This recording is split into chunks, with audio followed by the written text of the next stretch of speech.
Greetings, everybody. This is Jesse here. I'm going to report a news story here uh, regarding the whole Fukushima situation. Now, from what I've been observing, there's been a huge spike in radiation levels over on the West Coast, mainly in California, San Francisco area, with individuals taking their own Geiger counters and measuring, and the normal radiation levels is like 30 rads per minute, or however that measures out. And people are getting readings 4, 5, 6, 10, 20 times higher than a normal reading. At like 120, 160, 170. Some have speculated that this is just natural radon, radiation, and not Fukushima radiation. But the question needs to be asked is, why is it so much higher than what the norm is supposed to be? Um, in these types of things.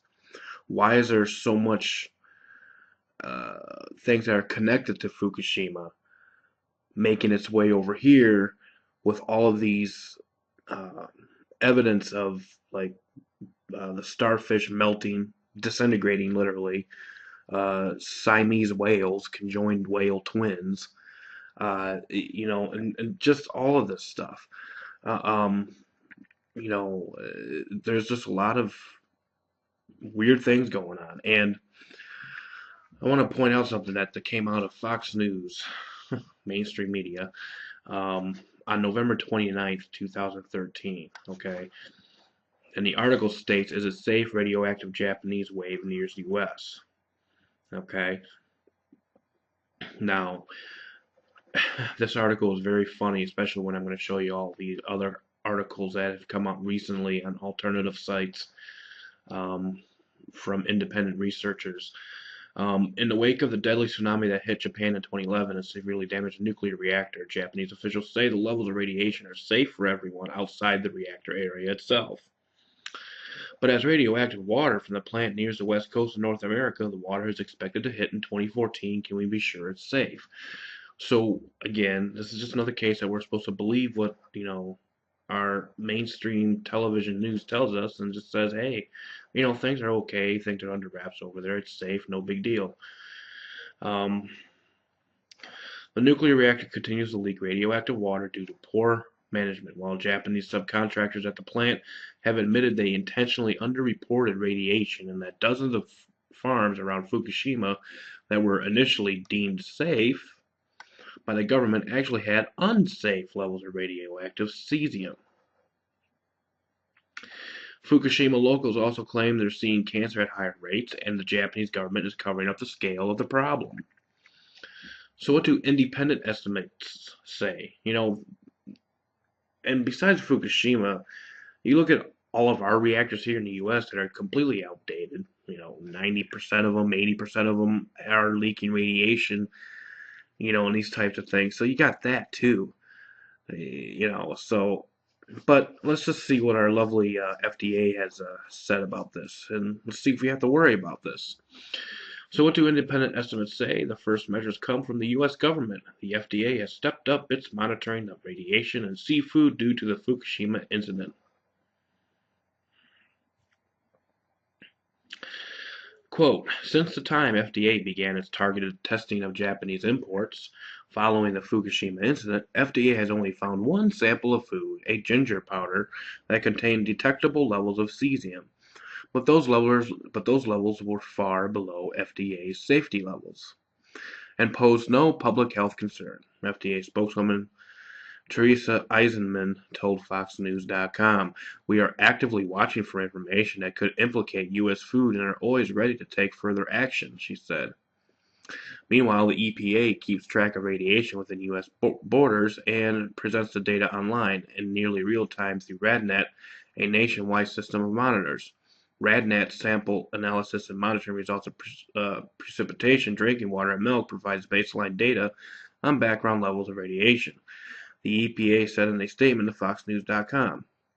The agency does not monitor radiation levels at sea, however, and in a statement pointed to the International Atomic Energy Agency, which relies on Japanese government data. So, basically, in a nutshell, um, let's see. Oh, longer-term chronic effects, cancer, or genetic effects, odds are statistically low. The concentrations in the models remain within the projections, but cannot be said to be zero. Um, let's see. But anyways, yeah, they're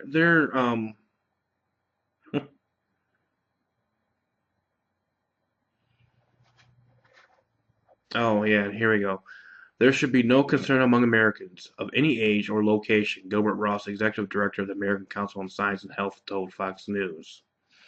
If you want to list health concerns that Americans should be worried about, start with the real killers: drunk driving and smoking. If you went down a list of things people really should worry about, you would never even get a concern about radiation leakage from Fukushima. Why is that? Because you don't hear nothing about it over here. I mean, unless you're just stuck in TV land and just believe everything the TV news tells you, by them saying it's basically completely safe, there's nothing to worry about here, and we have to go along and believe it. Now, this is out of Freedom Outpost from Michael Snyder, who is a renowned researcher. 36 Science and Media is lying to you about Fukushima. See, they change these all the time. All the time. This was a map taken roughly about 3 weeks ago, and folks, this stuff just doesn't go away. And you see the deep red areas of radiation here. You see this one right here. Okay, that's called Radcon 6 or Radcon 5, which means alert. These dark ones right here are Radcon 4. This means concern. This was taken earlier this year. You have these deep red circles all throughout the West Coast. Right here, basically in the vicinity where these bald eagles are dying and these types of things. You even have things turning up over here in Florida, but not to mention you had the BP oil disaster going through over here. Okay. Now, the west coast of the United States is being absolutely fried by radiation from the Fukushima nuclear disaster. And if it's not from Fukushima, something's going on because radiation levels are much higher than what they should be. 10, 20, even up to 5,000 times higher.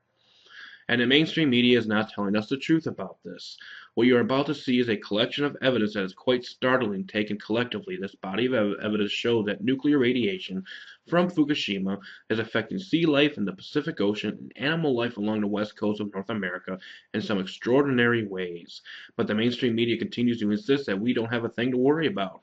The mainstream media continues to insist that radiation levels in the Pacific and along the west coast are perfectly safe. Are they lying to us?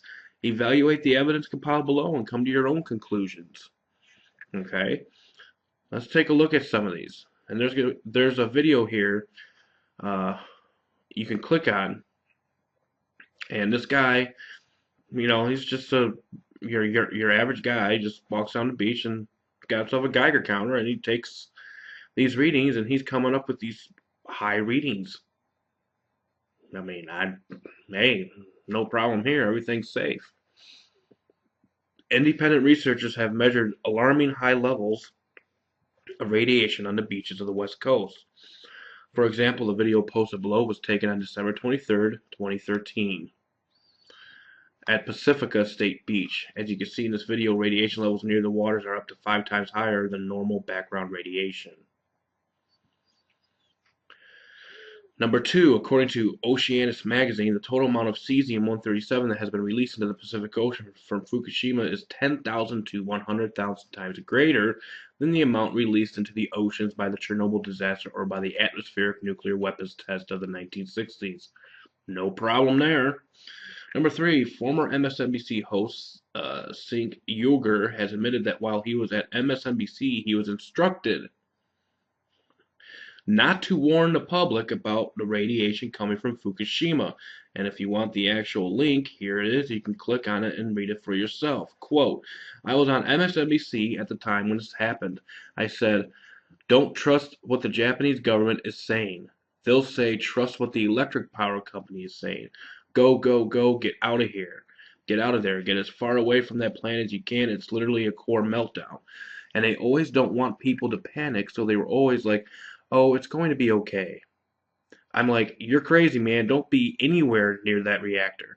And I remember at the time, of course, not at the Young Turks, but on cable news, people were like, hey, Sink, I don't know that you want to say that because the official government position is that it's safe. Oh, is that the official government position? Now go explain that to the people who served on the USS Ronald Reagan. Number 4, 71 U.S. sailors who assisted with the initial Fukushima relief efforts have developed serious diseases such as testicular cancer, thyroid cancer, leukemia, unremitting gynecological bleeding, and brain tumors since that time as a result of exposure to radiation coming from Fukushima. Number 5, something is causing starfish all along the west coast of the United States to literally disintegrate into piles of white goo.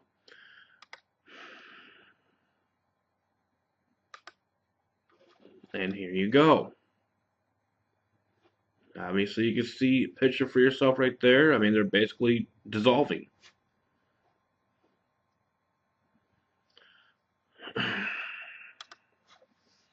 Researchers say nuclear pollution from the 2011 earthquake in Japan that damaged the Fukushima nuclear power plant could be partially to blame for a disease wiping out starfish along the west coast. Dr. Peter Raimondi of the United States of Santa Cruz says something is making starfish susceptible to what's believed to be a bacteria coined wasting disease. It essentially disintegrates a marine invertebrate into a white goo after the starfish loses its legs. There was also an adventurer type, and I believe, yes, I made a video regarding this a couple weeks back, where and I read an article where basically this guy who basically travels 3,000 miles, nautical miles from Japan to the west coast each and every year, he would always see an abundance amount of sea life, dolphins, fish, sharks, turtles, and these types of things. However, in recent times, within the last year, last time he did it, he's like, it's like going through wasteland. Everything's gone. It's dead, done, quiet. There's like no life, maybe except for a diseased whale that he saw, you know, swimming by his boat. And other reports are saying that 98% of the ocean floor is covered with dead sea life. But there's no problem. Bald eagles are dying in unprecedented numbers in Utah, and nobody can figure out why this is happening. I'm sure we've heard the reports on that. Bald eagles are dying in Utah, 20 in the past few weeks alone, and nobody can figure out why. Hundreds of the majestic birds, many with wingspans of 7 feet or more, migrating here each winter, gathering along the Great Salt Lakes and feasting on carp and other fish that swim in the nearby freshwater bays. Earlier this month, however, hunters and farmers across 5 counties in northern and central Utah began finding the normally skittish raptors lying listless on the ground. Many suffer from seizures, head tremors, and paralysis in the legs, feet, and wings.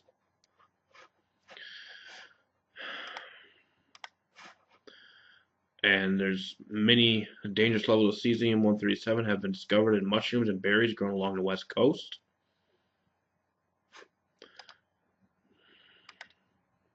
That's the same type of radiation that was found, and that's leaking from the Fukushima power plant.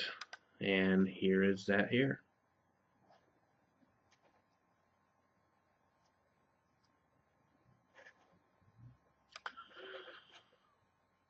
According to an absolutely shocking report put out by the National Academy of Sciences, it has been proven that Pacific bluefin tuna have transported radioactive material across the entire North Pacific Ocean. Something seems to be causing a substantial spike in the death rate for killer whales living off the coast of British Columbia. Experts have found very high levels of cesium-137 in plankton living in the waters of the Pacific Ocean between Hawaii and the West Coast. And guess what? Other fish eat the plankton. And so what happens then? Well, the other fish that eat the plankton get exposed to cesium-137. And it's just a huge mesh up and a huge destruction of the food chain. It doesn't take rocket scientists to figure this out, but again, it's safe. No worry here, shut your mouth, basically. One test in California found that 15 out of 15 bluefin tuna was contaminated with radiation from Fukushima. Need I go further? Now, this is very interesting. Obviously, we are told to believe that it's safe, no problem here, from our mainstream media cohorts, our dinosaur media. Insiders warns government to detain those exposing West Coast radiation, lock them in detention camps. A warning alert has come into Before's news from a source who will not be named for fear of retaliation against him from the government about his sounding the alarm and exposing the plans to keep the lid on the radiation inundating the West Coast coming from the Fukushima nuclear plant that was crippled in 2011 after a 9.0 magnitude earthquake and tsunami caused multiple meltdowns.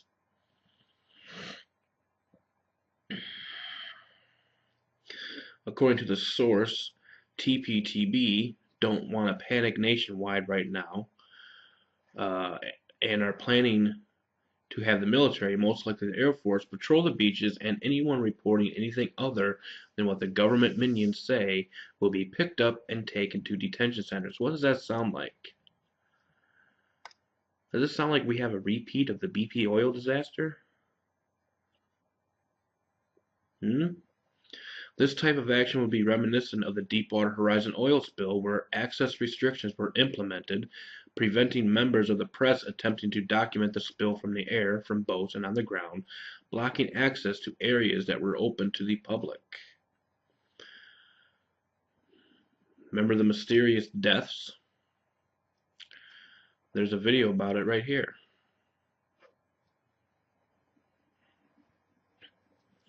Could we be seeing the same type of thing here for the whole radiation spike in the West Coast? It's very, very possible. A very important blog post by someone going by the name of Lauren Ragland has appeared on the internet this week. And what that blog post does is it lays out the mysterious connections between individuals who have gone missing, been put in prison under questionable charges, or died or been killed in mysterious ways. All of these people have connections because they were critical of the BP oil spill or may have had knowledge of wrongdoing on the part of British Petroleum. Now, some people are obviously connected to the oil spill. Others, we can only speculate on what they do. And Ragland didn't include all of the links on her blog post, so we went down the rabbit hole, checked them all out. They're linked down below in the description, so you can take a better look and kind of follow along as this video proceeds. But definitely something is sticky about this, and it seems like all of these critics were trying to be silenced. Right. Now, the first case is Gregory Stone. He was an LSU scientist specializing in, marine-related issues, and he died of an unknown illness. He is the most recent person to die. These go in reverse chronological order. So, from the most recent person to the case that happened the furthest away about a year ago. So this Gregory Stone died on February 17th, 2011. Now, in early 2007, January 26th, Anthony Nicholas Tremonti was arrested for child porn charges. And Tremonti worked in the Mississippi Department of Marine Resources as an officer there. Now, his charge is interesting because they went in to his house, seized his laptop, and then found the porn charge, which is very similar to the case of Dr. Thomas B. Manton, who died on January 19th, 2011. He was the former president and CEO of the International Oil Spill Control Corporation. He supposedly had one count of child porn on his computers, which he and his family members said was put there, planted there. They found it. They put him in regular prison, and because of that accusation, having child porn, he was killed in prison. But we can only speculate whether he was killed randomly by a prisoner or whether there was, darker motives at play there. And who knows what, maybe someone was paid off to kill him. Oh, see, there you go. There's pieces of that with all these whistleblowers being found dead, like in 2011, 2010, after, for those that basically questioned the tactics of the government regarding the BP Deepwater Horizon oil spill. And now we have this. Insiders warns the government to detain those exposing West Coast radiation, lock them in detention camps. So I'm going to go ahead and close this video, and then I'm going to play this video here, and this video will actually close out the rest of what I basically reported on. Basically, again, it's another case of you're being lied to, and and it just keeps going and going and going. There ain't no new thing under the sun, and that's really all I have on that. Again, it's another thing that's basically being swept under the rug, and keep on drinking your radiation. Everything's safe. Everything's fine. All right, talk to you guys later. Truth be told, truth be known, stay safe. God bless, and we will see you next time. Bye-bye. As a blizzard torments much of the East Coast, a 500% radiation increase blasts parts of California after independent reports confirm radiation levels skyrocketing on beaches and doubling in snowfall. While officials deny any correlation with the Fukushima disaster that is still ongoing, resulting in a nuclear meltdown of a Japanese power plant, scientists discover conjoined gray whale calves, stupefying observers. What could cause the first case ever of documented Siamese whales pictured dead in a Mexican lagoon? Is it just a freak of nature, or is Fukushima to blame? With independent journalists reporting dangerously high levels of radiation on parts of the West Coast and officials denying its existence altogether, one can't help but ask, what are they hiding? Remember, the operating company TEPCO, along with the Japanese government and international agencies, have been less than forthcoming. In the summer of last year, for example, it came to light that more than 300 tons of radioactive water had leaked out of a storage tank on the site. TEPCO aggressively denied the breach at first, saying it went undetected for as long as a month, after admitting that during this period of time, up to 2,400 gallons of radioactive waste leaked out of the tanks. Concerned citizens worry that they are not being told the truth and are being lied to by governments and international agencies. The sheer denial of the Fukushima impact is enough to raise suspicion. As reported by RT, TEPCO is in the process of siphoning off radioactive water and cleaning underground tunnels associated with the contamination. Late last month, TEPCO said it had found new leaks at the #1 reactor, in addition to the previous ones discovered earlier in December. The latest incident on December 24th may have leaked around 225 tons of radioactive water, Japan Daily Press reported. In the meantime, shocking images of Fukushima ghost towns in a post-reconstruction Japan provide clues as to just how severe this radiation leak may be. Reports that the Department of Health and Human Services has been aggressively stockpiling over 14 million doses of potassium iodide has only raised fears. Is the U.S. government silently preparing for a future Fukushima meltdown, which some advocates warn could force a wide evacuation of parts of the West Coast? According to Fox News, 71 U.S. sailors are already suing TEPCO after claiming they've been sickened by cancer relating to the event. Navy sailors, including Quartermaster Maurice Enos, had pitched in with the rescue effort aboard the U.S. Ronald Reagan in the aftermath of the tsunami attack that struck Japan in March 2011. Now he claims months later, while still serving aboard the aircraft carrier, he began to notice strange lumps all over his body.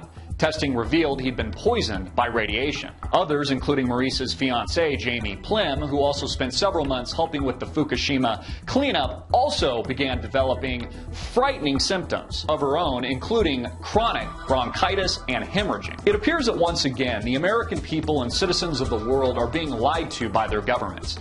And the greater the denial of Fukushima's impact, the more fears grow. One can only imagine the potential horror and dangerous consequences of nuclear waste hitting our shores. I'm Christopher Green, and you've been watching AMTV, Alternative Media Television. Hard-hitting and in your face, as usual. Please click the link below to support our sponsor. Subscribe to us on YouTube at cgreen34, Facebook at Greenwave TV, and Twitter at Greenwave. Make it viral.